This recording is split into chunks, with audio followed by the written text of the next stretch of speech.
हमारे बड़े viewers interested हैं। ये कमेंट भी मैं स्क्रीन पे चलवा रहा हूँ। टीएलपी के बारे में भी बताओ, टीएलपी विल सरप्राइज।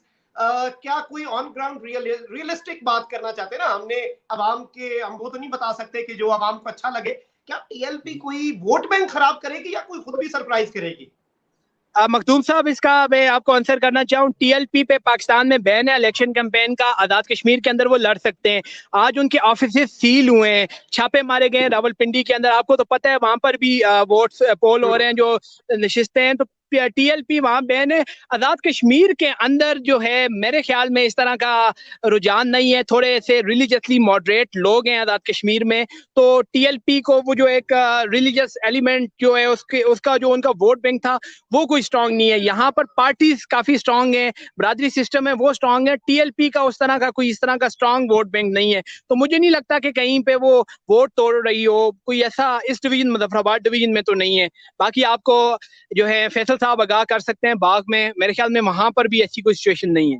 जी जी नुमान, आप साथ ही रहिएगा। फैसल, हाउ आर यू, और कैसा रहा आज का दिन, आजाद कश्मीर का इलेक्शन? ओवरऑल परसेप्शन एक सहाफी की नजर से, क्योंकि देखें अनफॉर्चुनेट इवेंट्स तो होते हैं। एक जगह पर दो कारकुन जो है उनकी जान भी गई, अल्लाह उनके अहले खाना को हिम्मत अता फरमाए और उनकी मगफरत फरमाए। कुछ जगहों पर पुलिस पार्टी पर हमले हुए, ये तो चलता है। This is I guess part of the election, होना नहीं चाहिए, लेकिन अनफॉर्चुनेटली हमारा ये अलमिया है कि हमेशा हो जाता है, कीमती जानों का ज़िया हो जाता है। ओवरऑल अगर बात की जाए, क्योंकि पूरे इलेक्शन को आप किस तरह देख रहे हैं और इस वक्त आप कहां पे मौजूद है फैसल?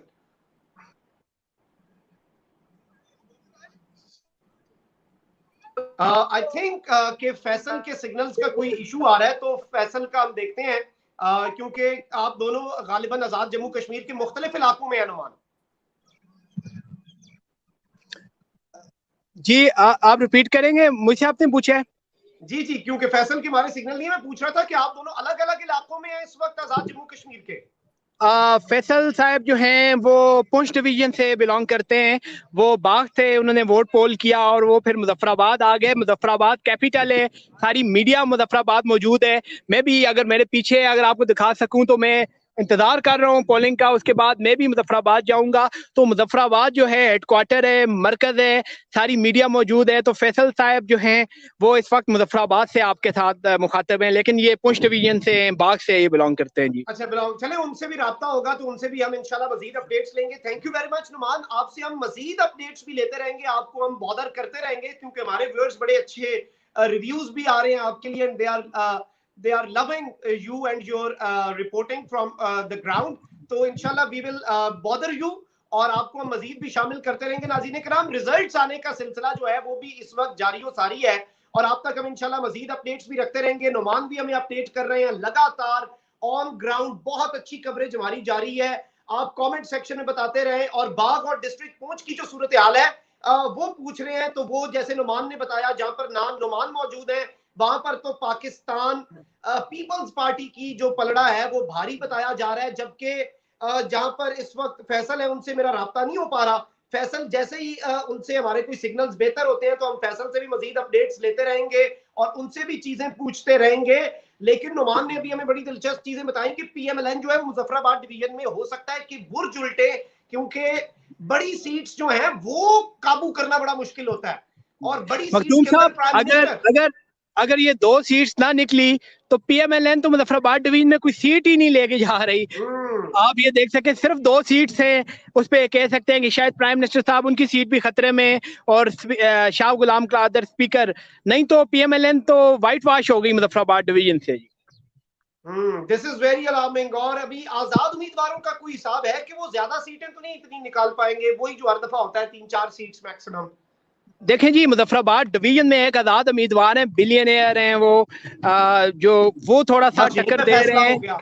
जी आपने वो जो भी उनकी पीटीआई पहली ये स्पेसिफिकेशन बताई सारे यहीं पे मसाइल फैसला। पीटीआई ने, जी पीटीआई ने पेश कर दे। जो पीटीआई के जो जिस उम्मीदवार को टिकट नहीं मिला वो उन्होंने आजाद कंटेस्ट कर लिया। लेकिन मुजफ्फराबाद सिटी से जो है ख्वाजा फारूक अहमद वो हॉट फेवरेट हैं, वो जीत रहे हैं। और वहां पर जो है मुख्तार अब्बासी, जिनका मैंने बताया कि एक अरबपति जो पीटीआई के टिकट के ख्वाहिशमंद थे, टिकट तो उनको नहीं मिला, फिर वो आजाद हैसियत से लड़ रहे हैं, वो थोड़ा सा मुकाबला दे रहे हैं। बाकी पीएमएलएन जिधर भी कंटेस्ट कर रही है तीसरी पोजीशन पे कंटेस्ट कर रही है, दूसरी पोजीशन पे वो आपको कहीं नजर नहीं आ रही। तो यानी अगर ये कोई इत्तेहाद वगैरह हो जाता तो तब जाके फिर भी कोई पीटीआई को टफ टाइम दे सकते थे, लेकिन अब आई गेस एक दूसरे के वोट ही ये लेंगे ज्यादा, यानी ऑपोजिशन का वोट डिवाइडेड हो गया है ना। नहीं, ऑपोजिशन का वोट आप नहीं कह सकते डिवाइडेड हो गया, क्योंकि पीपल्स पार्टी और पीएमएलएन तो हमेशा से यहाँ से इलेक्शन लड़ती आई है। पीटीआई के ये तो रहेगा। जी जी, पीटीआई की ये नई एंट्री है। पीटीआई के पास इलेक्टेबल्स काफी स्ट्रांग है, तो यहाँ का जो पॉलिटिक्स है वो इलेक्टेबल्स की पॉलिटिक्स है। यहाँ पर मोस्टली बरादरियों की बेस पे वोट दिया जाता है। अगर आपने इलेक्शन जीतना है, आपको सरमाए की भी जरूरत है और आपको साथ बड़ी बरादरी की भी जरूरत है। अगर आपकी बड़ी बरादरी नहीं है तो फिर आप ना ही समझे, बहुत मुश्किल हो जाता है। तो इस बेसिस पे मरियम साहिबा तो कहती हैं कि आशीर्वाद की भी जरूरत है किसी और शहर के पिंडी नहीं नहीं ऐसा नहीं नहीं नहीं मखदूम साहब मैं तो ग्राउंड पे हूँ ना। पहले जब पाकिस्तान के अंदर इलेक्शंस थे, मैं अमेरिका था उस वक्त, मैं उधर नहीं देख सका। जो टीवी पे आता है एक परसेप्शन में आता है, मैं तो ग्राउंड पे हूँ, कहीं पे नजर नहीं आ रहा। खुदा रहा उनको माफ कर दें। अगर देखें हमारे अदारे गलती करेंगे, उन्हें हर चीज में धकेलना उससे, बल्कि मैं ये समझता हूँ कि अगर कहीं थोड़ी बहुत मुदाखलत हो भी रही है ना, हर चीज में उन्हें धकेलने से आप अपना स्टांस वीक करते हैं कि हर चीज में है। तो जिधर आप फिर कल को अगर जस्ट इन केस, मैं कोई फौज का तर्जुमान तो नहीं, जस्ट इन केस फौज कुछ गलत भी करती है तो अवाम तो कहेगी कि इन्होंने तो हर दफा मलबा डाल रहा है, तो आई गेस वो एक ओवरऑल आप कॉज को भी नुकसान देते हैं। जी मखदूम साहब, आप भी सहाफी हैं, मैं भी सहाफी हूँ, ये हमारे अदारे हैं। अगर कहीं गलत करेंगे हम इनको पॉइंट आउट करेंगे, लेकिन अगर ये बेचारे अगर कुछ कर ही नहीं रहे, हमारा फर्ज है। अगर इधर आजाद कश्मीर में कुछ नहीं कर रहे, आप अगर ट्विटर पे ट्रेंड चला लें, आप ऐसा माहौल बनाएं कि जी फौज मुदाखलत कर रही है, एस्टेब्लिशमेंट मुदाखलत कर रही है, एजेंसियां मुदाखलत कर रही हैं, तो ये तो फिर बहुत गलत बात होगी। और इससे ना फिर आप ये कहते हैं कि आप देखें पाकिस्तान के ये अदारे हैं, इन्हीं के साथ आपने चलना है, हुकूमत करनी है, तो इतने डिस्टेंसेस ना बढ़ाएं कि बाद में ना आपका कोई पॉइंट ऑफ कॉमनलिटी ना हो। आपका अगर ऐसा स्टांस नहीं होना चाहिए कि आप भारत से मदद लेने लग जाए। कौन सी ऐसी सिचुएशन खराब हो गई है जी भारत से मदद लेने की जरूरत पड़ गई है? गुजरांवाला में जो छोटी सी अपडेट दे दूं कि अभी तक क्योंकि सारे पोलिंग स्टेशन नहीं आए, लेकिन जो पीटीआई है उसे 12 हल्कों में बरतरी है, पीपल्स पार्टी को भी 4 हल्कों में बरतरी है, जबकि नून लीग को भी फिलहाल 4 हल्कों में बरतरी हासिल है। लेकिन पोलिंग स्टेशन क्योंकि सारे नहीं हुए तो कुछ भी बदल सकता है, हम अभी तक ये नहीं कहेंगे। तो जश्न मनाना भी मैं समझता हूं अभी तक कबल अज वक्त होगा, लेकिन जिस हल्के में आई गेस नुमान मौजूद है वहां पर Peoples Party is the projected winner, but obviously anything can change. ये हल्का आज तक नहीं, मैं भी तो कुछ पोलिंग स्टेशन पे हूँ, इस यूनियन काउंसिल में जीत रही है। पीछे बहुत ज्यादा यूनियन काउंसिल है, ये पहाड़ी इलाका है, वहां से भी अभी रिपोर्ट्स तो यही आ रही है कि पीपल्स पार्टी आ गए, लेकिन कुछ कहा नहीं जा सकता। और ये भी गलती पीटीआई की अपनी। इस हल्के में अगर आपने किसी पार्टी को उम्मीदवार को टिकट देना था तो फिर आपने तब्दील क्यों किया? सरदार तबारक है, उनको इन्होंने टिकट दिया और उनसे फिर ले लिया। अब उनकी यहाँ एक बहुत बड़ी बरादरी है, जो है गुज्जर बरादरी है, चौधरी बरादरी है, तो उन्होंने रिटेलिएट किया है, जिसकी वजह से पीटीआई को नुकसान होता है। और बहुत से हल्कों में पीटीआई ने टिकट ऑन होल्ड रखे थे कि हम इनका ऐलान बाद में करेंगे, लेकिन इस हल्के में पहले एक स्ट्रॉन्ग कैंडिडेट को जो उनके लिए काम करता रहा टिकट दिया, और एक फिर जो मुस्लिम कॉन्फ्रेंस से एक शामिल हुए थे मीर अतीक, और वो आए थे, फिर उनको टिकट दे दिया। नो डाउट वो भी एक बड़ा स्ट्रॉन्ग कंटेस्ट कर रहे हैं, लेकिन अगर ये स्ट्रेटेजिक मिस्टेक पीटीआई यहाँ से ना करती तो पीटीआई तो ये हल्का भी जीत जाती थी। इसका फायदा पीपल्स पार्टी को हुआ, जो उनकी बरादरी के थे सरदार तबारक, उन्होंने रिटेलिएट किया और वो अब जो है पीपल्स पार्टी के कैंडिडेट को वोट दे रहे हैं। तो ये ब्लेसिंग इन डिस्गाइज हो गई पीपल्स पार्टी के कैंडिडेट सरदार जावेद अयूब के लिए।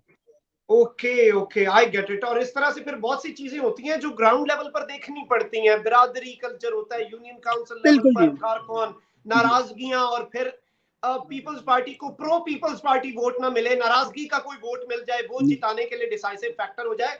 तो इसलिए पार्टीज को भी देखना होता है, बहुत ज्यादा चीजें हैं। और मखदूम साहब एक और बात मैं यहाँ ऐड कर लूं, हमेशा से रहा है कॉन्सेप्ट पीटीआई का कि वो बड़ी दफा अपना कारकुन नजरअंदाज कर देते हैं। नहीं, कारकुन पीटीआई को क्रेडिट भी जाता है।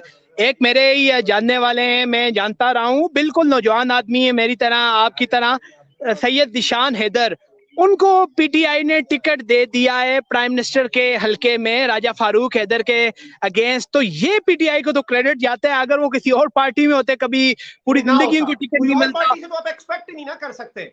जी, एक्सपेक्ट ही नहीं कर सकते थे। और एक और बात जो मैं कहना चाह रहा था, जो बड़ी तशवीशदेह बात है, अफसोसनाक बात है, आज़ाद कश्मीर में लिटरेसी रेट काफ़ी हाई है, लोग पढ़े लिखे हैं और जो है फाइनेंशियली भी ठीक ठाक हैं, कुछ इस तरह का मसला नहीं है, मिडिल क्लास जो है यहाँ पर बहुत ज़्यादा है। लेकिन फिर भी मखदूम साहब, यहाँ जो बरादरीज़म है ना, वो बहुत बुरी चीज़ है जो होनी नहीं चाहिए।